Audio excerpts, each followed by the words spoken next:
Peut-on vivre sans manger? Impossible, répondra la science. Pourtant, des femmes et des hommes bousculent cette certitude en se nourrissant exclusivement de lumière. Rencontre avec l'un d'entre eux.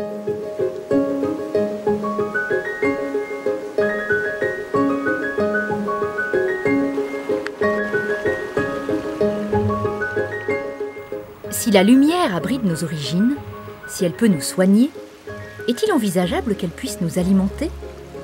La question est posée. Gabriel Lescois habite en Lorraine. C'est un curieux de nature, attiré par l'irrationnel, par ce que l'œil ne voit pas. Et depuis 2012, devinez quoi? Il ne mangerait plus que du prana.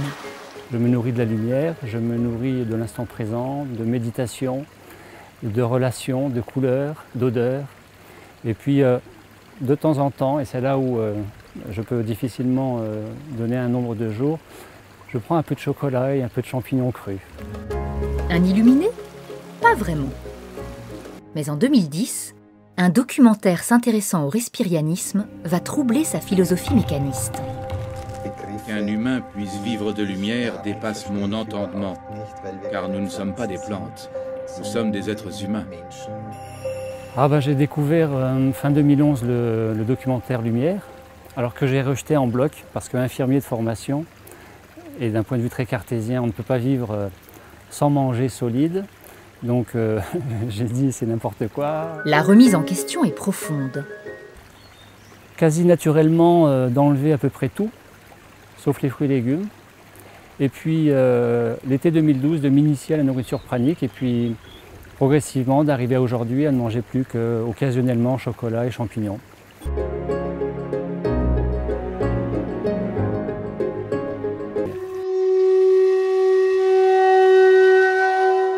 Si vous voulez, moi j'aime bien comparer notre organisme à une voiture qui fonctionne à l'essence et dont on ne savait pas jusque-là que ça fonctionnait aussi à l'électricité. Nous avons un réseau électrique au niveau du cœur, au niveau du cerveau. On a un réseau électromagnétique par les méridiens, par toutes ces enveloppes qui sont là, corps éthérique, corps astral, etc., puisque nous serions composés de 7 corps, emboîtés comme les poupées gigognes. Par contre, ce système-là, il tourne au ralenti.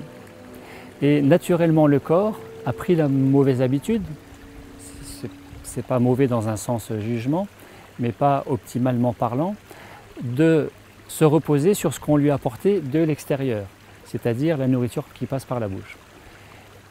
Et d'avoir un petit peu endormi ce système pranique. Donc il suffit tout simplement, et c'est ça le côté délicat de la chose, pour les gens qui sont intéressés par la nourriture pranique ou se nourrir davantage de cette énergie, c'est de passer de l'un à l'autre, partiellement ou complètement. Parce que ça nécessite un réveil d'un programme qui est là chez tout le monde, qui est le prana.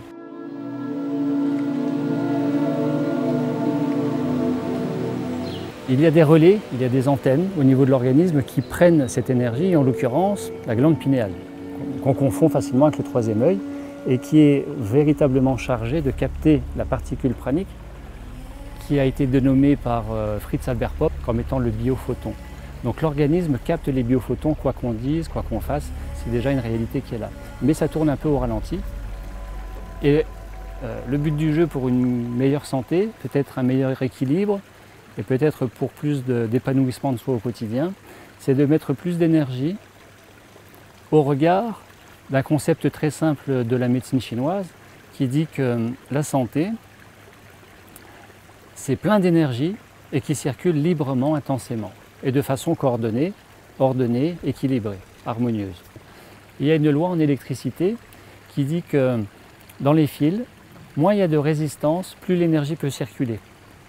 Et c'est ça aussi la réalité pranique, c'est que quand je ne laisse pas le mouvement de la vie se faire en moi, quand je ne suis pas en cohérence avec moi entre ce que je vis dans le corps et ce que je conçois dans la tête que la vie devrait être ou ne devrait pas être, eh bien je vais freiner la circulation énergétique.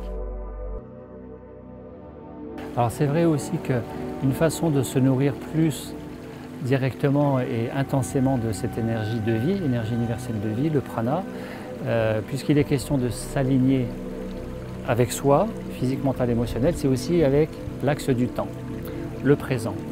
On sait que quand on est non pas dans le présent, mais dans le passé ou dans le futur, impulsé par le cerveau gauche, avec la mécanique du stress éventuellement, eh bien on ne va pas produire d'énergie, on va avoir tendance à en dépenser et ça devient vite fatigant.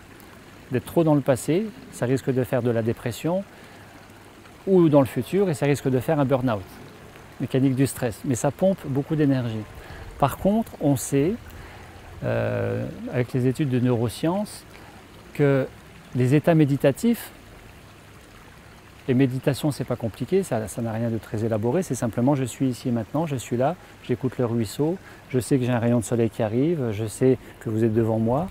Eh bien, l'état méditatif calé sur l'instant présent ne dépense pas d'énergie, mais en plus produit de l'énergie.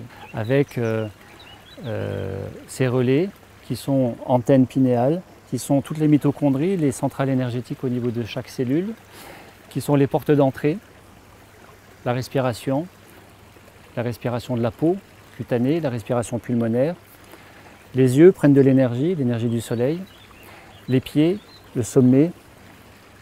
Et donc, pour que ça marche au mieux, pour optimiser cette façon de se nourrir, eh bien, en prendre conscience, être beaucoup plus aligné sur le présent et cohérent avec soi-même dans ce qu'on appelle l'alignement physique, mental, émotionnel.